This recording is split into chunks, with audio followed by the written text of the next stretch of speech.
आज मैं आपको 4 देवदूतों से मिला रहा हूं, 4 महामानवों से। आप सुन के आपको लगेगा कि क्या लोग हैं, फैंटास्टिक। आप सुनिए, पहला नाम है जेम्स हैरिसन, ऑस्ट्रेलिया के निवासी है। 1951 में जब वो 13 साल के थे, इनको फेफड़े की प्रॉब्लम हो गई और एक फेफड़ा निकालना पड़ा, पर एक अनजान आदमी ने उनको बहुत सारा ब्लड दिया था। तब इनके फादर को इन्होंने बोला कि मुझे भी ब्लड डोनेट करना है। तो फादर ने बोला कि भाई 18 साल तक, ऑस्ट्रेलिया में 18 साल के पहले आप डोनेट नहीं कर सकते। जब वो 18 साल के हुए 1958 में, उन्होंने सबसे पहले काम ये किया ब्लड डोनेशन का। और आप सुन के खुश हो जाएंगे कि कोई आदमी के ब्लड देने से कोई 10 आदमी या 20 आदमी बच सकते हैं। इस अकेले आदमी के कारण 24 लाख बच्चे की जान बच गई। अब आप पूछेंगे कैसे? तो जब इनका ब्लड दिया गया तब वो डॉक्टर्स देख के हैरान गए कि उनके ब्लड में से एक ब्लड का अंदर से एक रेयर टाइप का प्लाज्मा बनता था, और वो प्लाज्मा जितनी प्रेग्नेंट लेडीज होती थी उनको रिसिस डिसीजेज से बचाता था।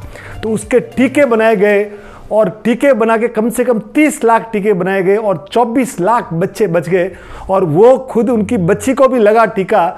और आप सुन के ताज्जुब करेंगे, हिलरी क्लिंटन भी उसमें एक थी, और उन्होंने 1173 बार उन्होंने ब्लड डोनेट किया है। दुनिया में पहले व्यक्ति है जिनको man with A golden arm कहा जाता है। पूरी दुनिया में अकेला व्यक्ति है जिसने 24 लाख बच्चों को बचा लिया। ऐसे है महान जेम्स हैरिसन। दूसरे ऐसे देवदूत हैं विलियम गोल्फ, नीदरलैंड के वासी है। सेकेंड वर्ल्ड वार में उनको नज़रबंद कर दिया था जर्मन्स ने। इनके घर के बाहर तो बमबारी हो रही थी, पर पति पत्नी घर बैठे बैठे कुछ न कुछ आयोजन करते ही जा रहे थे, कुछ न कुछ एक्सपेरिमेंट्स करते ही जा रहे थे। और उन एक्सपेरिमेंट्स में उन्होंने दुनिया की सबसे बड़ी मशीन, डायलिसिस मशीन का आविष्कार कर दिया। और कैसा आविष्कार कि उन्होंने 5 मशीनें बनाई और 5 खंडों में एक मशीन भेजी। एक यूरोप, एक एशिया, एक अमेरिका, ऐसे 5 जगह भेजी। और वो ऐसी थी सर कि वो इतनी कामयाब हुई, पूरी दुनिया आज विलियम गोल्फ के कारण और डायलिसिस के कारण। और उनको जब बोला गया कि पेटेंट करानी है, तो उन्होंने बोला कि इसका पैसा लेके न तो मैं सुखी रह सकता हूँ, न मेरी आने वाली कोई औलाद सुखी रह सकती। ये मानवता को मेरी तरफ से भेंट है। आप ये सुन के ताज्जुब करेंगे कि पूरी दुनिया में आज आप कोलगेट बनाते तो कोलगेट का नाम है, जेरोक्स बनाते तो जेरोक्स का नाम है, पर विलियम गोल्फ ने अपना नाम कहीं नहीं रखा। और ये जो डायलिसिस की मशीन है सर, उस एक अकेले व्यक्ति की देन है। और पूरी दुनिया आज जो सांस ले रही है तो शुक्रगुजार है तो विलियम गोल्फ का। यानी क्या फैंटास्टिक आदमी रहा होगा सर। तीसरा, पोलियो। आप सोचिए, जॉन सार्क, कैसा व्यक्ति जो पोलियो के टीका के लिए अपनी जान लगा दी। 1955 में उन्होंने पोलियो का आविष्कार किया। आप सुन के ताज्जुब करेंगे, अमेरिकन प्रेसिडेंट रूजवेल्ट भी पोलियो से ग्रस्त थे, तो उन्होंने ज़बरदस्त सहयोग दिया टीका लगाने में। जब 1955 में ये पोलियो का आविष्कार, टीके का आविष्कार हुआ, तो पूरी दुनिया में खुशी की लहर दौड़ पड़ी। उस समय तक खाली अमेरिका में 45,000 बच्चे और पूरी दुनिया में 5 लाख लोग हर साल पोलियो से ग्रस्त हो रहे थे।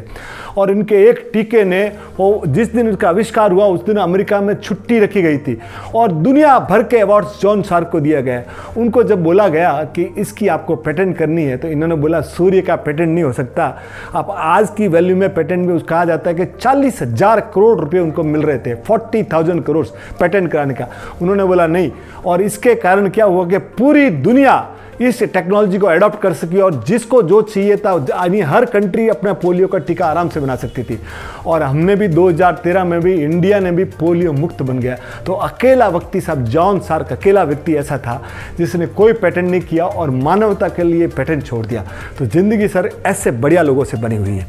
चौथा, मैं आज आपको निल्स बॉलीडन, एक ऐसा व्यक्ति 1959 में जिसने वोल्वो कंपनी को ये 3 सीट बेल्ट जो आप देख रहे हैं ना आज दुनिया में, उस अकेले व्यक्ति की देन है। उस व्यक्ति को जब बोला गया कि इसको पेटेंट कराना है, तो इसने बोला पेटेंट नहीं करना, ये मानवता को मेरी ओर से भेंट है। और वोल्वो कंपनी ने भी क्या किया, वो फिर वही पूरी टेक्नोलॉजी पूरी दुनिया की ऑटोमोबाइल इंडस्ट्री को दी कि ये सेफ्टी के लिए ज़रूरी है। और आप सुन के ताज्जुब करेंगे कि सीट बेल्ट लगाने से हर साल, बोले कहते हैं कि इस अब तक दुनिया में 10 लाख लोग बच गए। लास्ट ईयर हिंदुस्तान में भी 1,47,000 लोग एक्सीडेंट में मारे गए थे। अगर सीट बेल्ट होता तो कम से कम 25,000 4 लोग मारे जाते हैं। हम इतने आप सोचिए कि 90% इंडियंस सीट बेल्ट यूज़ नहीं करते और 25% ड्राइवर्स ही यूज़ करते हैं, यानी 75% ड्राइवर्स भी यूज़ नहीं करते। अगर हम सीट बेल्ट का यूज़ करें तो आप अंदाज़ा लगाइए कि उस व्यक्ति ने पेटेंट नहीं कराया, अब्जों डॉलर उसको देने को तैयार था और हम सीट बेल्ट लगाने को तैयार नहीं, जो हमारी सेफ्टी के लिए। और उन्होंने पूरी दुनिया को इतनी बड़ी सौगात दी। ये 4 देवदूत है ना सर, दुनिया में इतने महान देवदूत हुए कि मानवता को इनकी ओर से सौगात है।